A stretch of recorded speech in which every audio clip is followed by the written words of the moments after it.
Forbes India Leadership Awards 2026 Leadership Circuit, presented by Federal Bank.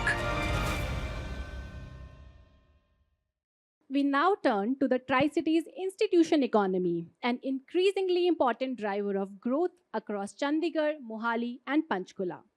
Healthcare, education, research, and technology are creating specialized talent, advancing innovation, and generating high value opportunities.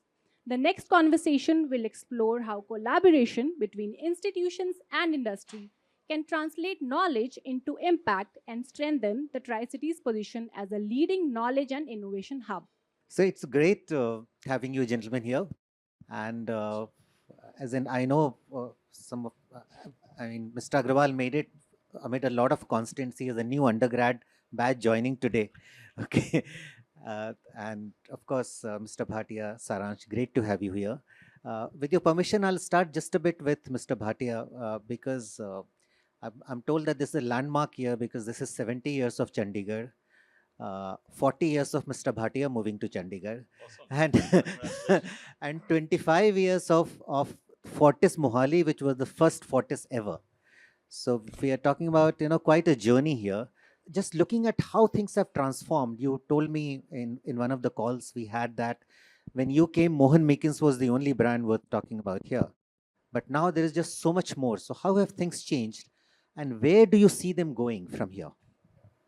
So Suveen, firstly, Suveen called me up yesterday for a little chat, and I asked him where he's driving down from, and he said, Gurgaon. Suveen, honestly, I felt very sorry for you. I actually imagined the roads of Gurgaon. I spent a few years there. So I want to start by saying, Vikram, you said it a couple of times, there isn't a place like Chandigarh. City beautiful, we are blessed to be living in this place. I was a tea planter in Assam, and way back I had to choose one place to come to and sort of live, and I chose Chandigarh. And Bikram, like you, I'm from the Lawrence School, Sana, and every year since 1969 for 10 years, 11 years, I used to go up to Sanar, and every year we started. This was the base from which you sort of went up to school, came back, and whatever. So Chandigarh is a place that I've come to very, very often. Now, very quickly coming back to 73 years of Chandigarh, it's a very young city. And I look at 40 years that I've been here. I was here when the first Shatabdi train rolled into the city. Bikram, you spoke of honesty and integrity. I think there is something, and you also mentioned the DNA of the city. Talking about the Shatabdi, when it pulls into Delhi railway station, there isn't a soul to receive anybody there. And one of the reasons is we say, husband and wife are working, distances and so on and so forth. That same train pulls into Chandigarh railway station, and there are a whole lot of people who are here to receive people, and they come from far off, Mohali and so on and so forth. So in some ways, the workforce that we have over here, the DNA, that honesty and integrity, I'm surprised that, Bikram, you picked up those two as, the main theme of what you've been speaking about. And, you look at what happened, at the Oberoi in Mumbai in 2008. I think one of the studies I read was that, most of the people who stood by their post and helped the people out of that hotel were people from small towns. For them, loyalty, honesty, integrity means hell of a lot. So I feel that in Chandigarh, we are very fortunate for a few things. I'll start. For any industry to grow, it can't do it in isolation. It has to be a group of things happening together. So let's start. Anybody who wants to move here, children's education. It starts with schools. I think we've got some of the finest schools that have come up, in Chandigarh. Then I come to, Arvind Sphere, where Plaksha University, in West Punjab took place there. So you probably haven't been there. No, not yet. And I am ashamed of the fact that I live in this city and I hadn't been there till a few months back. World class. Nothing can compare with Plaksha, in terms of what sort of a university, has come up in this city. And then you talk in terms of, young people. So what are our challenges? We set up this hospital 25 years back. In those years or a little before that, what was Chandigarh known for? People used to say, chittiyan dadiyan te hariyan chadiyan. So which was basically white beards and green hedges or bushes, but it basically meant that a lot of retired people lived in a place like Chandigarh. Look at the change, that has happened. I look at Fortis Mohali today. So when we started to bring in talent into Chandigarh was next to impossible. Nobody wanted to relocate to Chandigarh, and today they know that they can get their children educated. And for me, I look at the pandemic being a big turning point. If you think back, our AQI, the way Chandigarh is designed, a lot of people in big cities sort of ran away from there and realized that there was great value in coming to Chandigarh. I met a builder yesterday.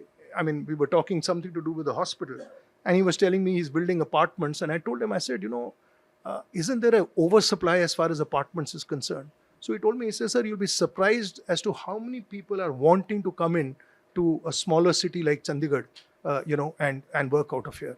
So for us, Suveen, it's become very easy to attract manpower. People from, as somebody said, from all over the country are coming here and working. And the infrastructure is there, the workforce is there.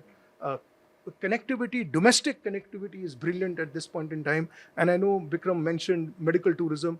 I think that's where, we need this airport to become an international airport of significance. Only then can we attract medical tourism of any significant aspect.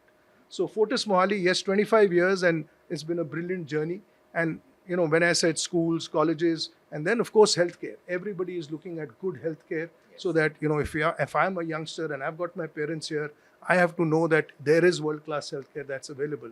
So all of this put together has made this a wonderful bouquet. Yes. And, quality of life, AQI, all of that, yes, makes it a wonderful place to be in. That world-class healthcare system will have to be supported by great medicines. Absolutely. I think I agree with most of what he said. I think what I'll maybe caveat it with is that the ecosystem that we have a lot of institutional density. So we have the PGIMR, the Punjab universities, the Plakshas, the ICERs, the IMTechs. For a city like Chandigarh, which is unusually compact, like when I say Chandigarh, I mean the larger Tri-City and the corridor, the institutional density is immense. What perhaps is still missing from a talent perspective is that a lot of it is still being emigrated into other states.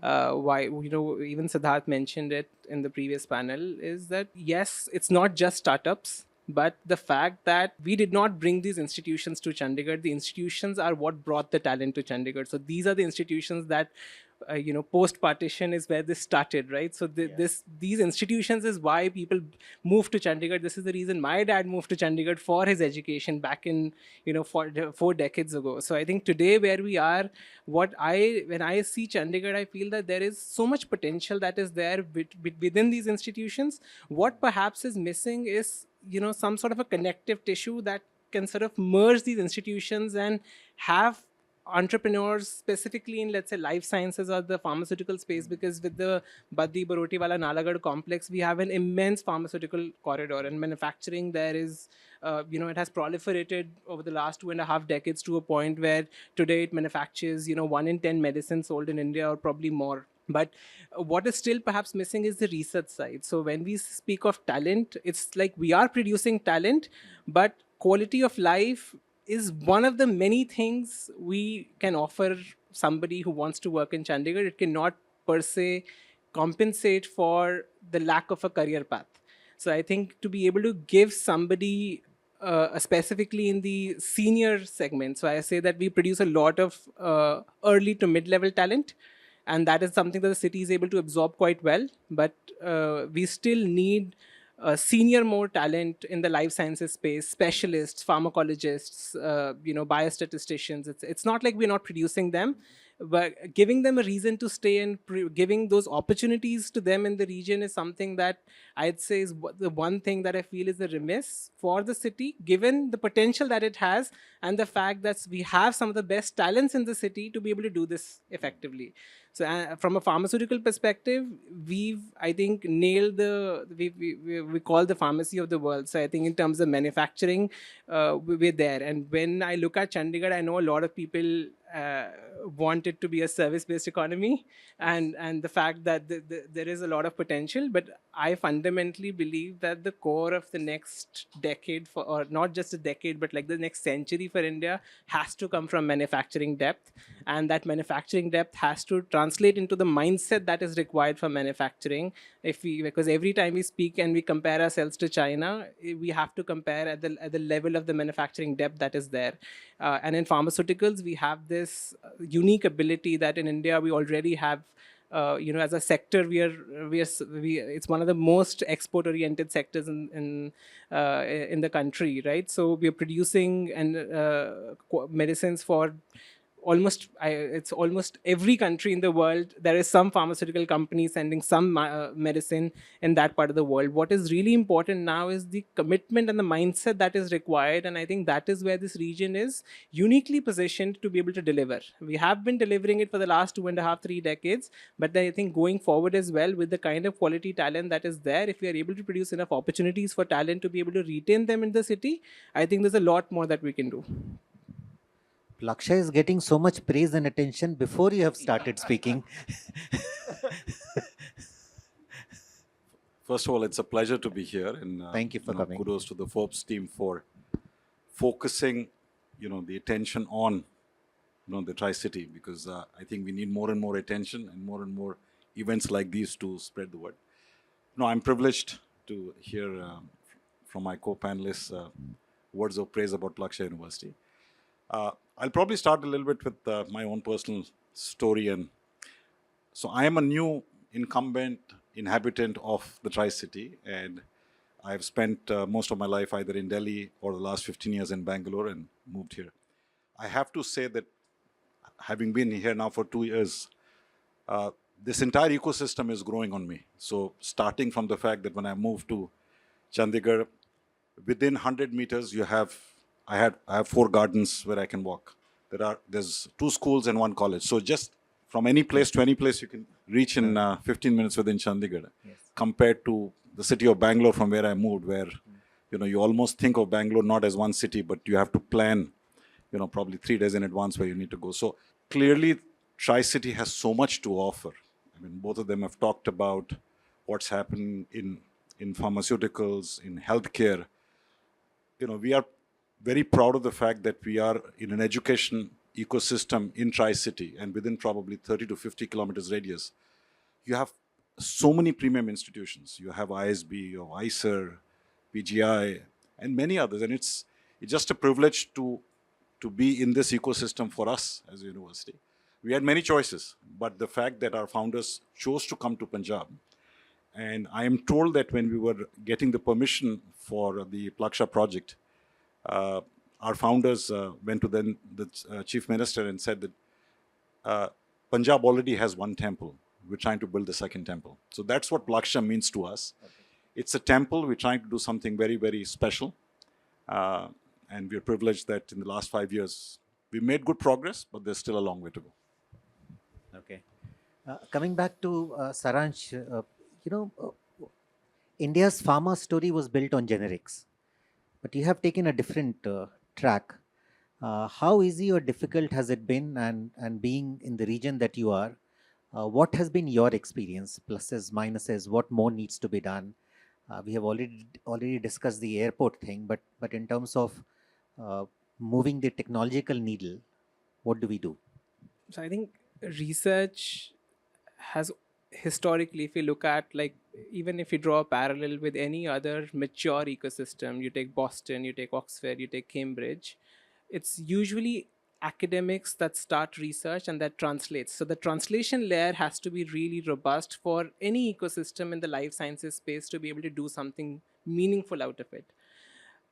I think where India somewhere lacks is not lack of talent. I mean, we work in antimicrobial resistance and antibiotics, and if you take that as an example, in Tri-City region, we have an IMTech that has a microbial center. We have NIPER that has the pharmacy research. We have PGI, which is one of the 4 ICMR networks for phase 1 clinical trial. We have companies like ours and others which are working for manufacturing and developing. And very, very few ecosystems have the ability to be able to create a translational network which can work in such a compact area where all the major decision makers are there, and you're able to you should be in a, like, theoretically you should be in a position to be able to move the needle very, very quickly.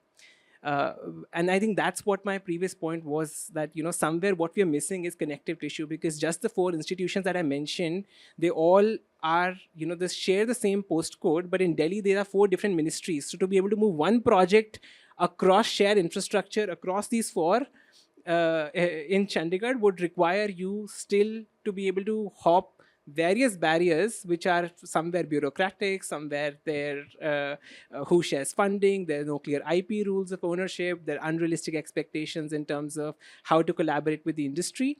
And research, essentially what it really needs is, it needs a mindset shift, that it doesn't take always, it's I know that the standard is always like it takes $1 billion to be able to create a new drug. But all of that comes really, really late. I think what is very important is that there are various different levels of translation. When we started out, it was uncharted territory, not just because we're based in this region, but in India in general. As you mentioned, that most of Indian pharma is based around the generic story, and there's nothing wrong with that. I think the manufacturing story and the building the ecosystem is what has gotten us here. But today, if you speak to most pharma leaders, they're all now talking about the innovation step, that they're all trying to, because that is where the real value is made on a value basis. Where we are 1 in 4, like 4 out of 10 medicines consumed worldwide are manufactured in India. But then if you look at the value proposition that the industry has, we're still a very, very small industry. Some time back, I used to joke internally with the team that the world's highest selling drug is bigger than India's entire industry. Right. So from that level, we haven't really created the value chain. So what we've started is a very small step. And I think what I believe this region can do fundamentally well is that we have the knowledge density. So we shouldn't necessarily try to compete with metros. We should do what we can do better. I think we have the healthcare depth. We have brilliant educational institutes in the city.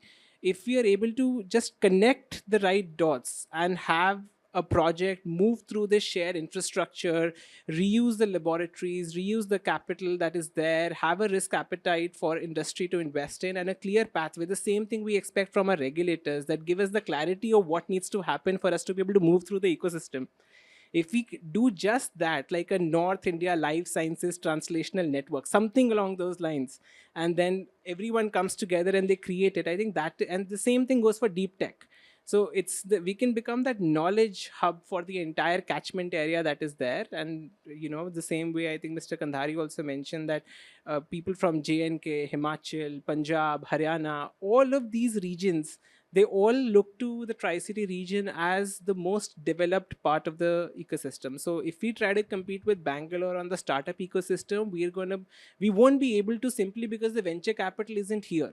So for people building here, they need to know that if you have to build in Chandigarh, the proximity of the domain depth that you see and the market that is here, if that is something that is uniquely positioned to the value prop that you're developing around, I think that is the right opportunity, I believe. Right. Mr. Bhatia, by now we know Chandigarh is the best city, as this panel and the previous one has highlighted. But as Mr. Kandhari pointed out, we need to sell the city better, because marketing is what changes things. How do we do that? I also heard somebody say word of mouth probably.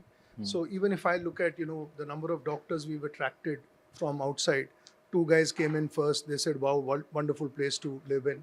And now suddenly they are the ones who are becoming our champions. And I think, you look at educational institutions, kids will pass out from Plaksha, they will tell people about this wonderful place. So I think the marketing will happen. Word of mouth is the best form of marketing. I don't think we have to go and stand somewhere and scream about it. But I think it's already happening. And that's the shift that is making this a place of choice for people to come and work and settle and, earn their livelihoods. And if I may just add, I mean, the fact that Plaksha got the chance to host the Progressive Punjab Investor Summit, that was probably the best word of mouth that as a state we could do for both the state and the Tri-City. And we had 6,000 plus delegates during those 3 days come to our campus. But more importantly, I think everybody got a good visibility to what's happening in Punjab and how things are progressing. And एक तरीके से जो सोने की चिड़िया का जो पुराना phrase था, we have a golden opportunity, I think, to build on all these ingredients that have been talked about and become something truly special. We don't need to imitate anybody. I think we should have an identity of its own that is extraordinarily special. So does India need more IITs or does it need more Prakshas? I think it needs both. IITs will happen by itself. I think it'll be a big compliment if more Plakshas can come through, because we are certainly trying to do something which is unique. Not only in terms of providing technology education, but also hopefully becoming North India's deep tech hub. And we are also partnering with a lot of corporate entities, especially in the pharma side. And we are hoping that many of the research that we're doing will get translated into industry solutions. That's our hope, that's our belief. We just launched our Harish and Beena Shah School of AI and CS, an institute for inventing the future. So we are very hopeful that the right partnership between industry and academia, along with the government support, can truly do wonders to the Tri-City. All right. So I guess we come to a close of this great discussion. Thank you so Great much. having you all here. Forbes India Leadership Awards 2026 Leadership Circuit, presented by Federal Bank.